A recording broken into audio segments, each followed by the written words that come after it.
Guys, in this video, I will show you how you can fix Epic Games error code 2503 and 2502 on PC. So without further ado, let's get started. All you need to do here is to go to your disk where you're trying to install Epic Games. For me, it's local disk C. Then you need to go to, as you can see here, Windows.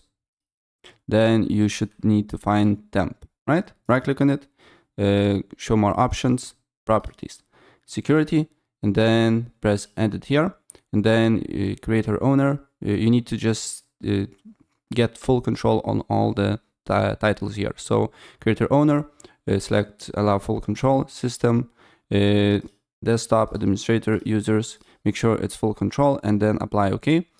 And then go back on temp.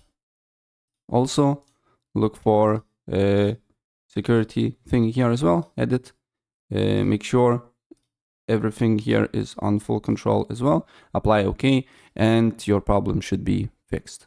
You can install Epic Games and it will be no error, right? So yeah, that's pretty much it.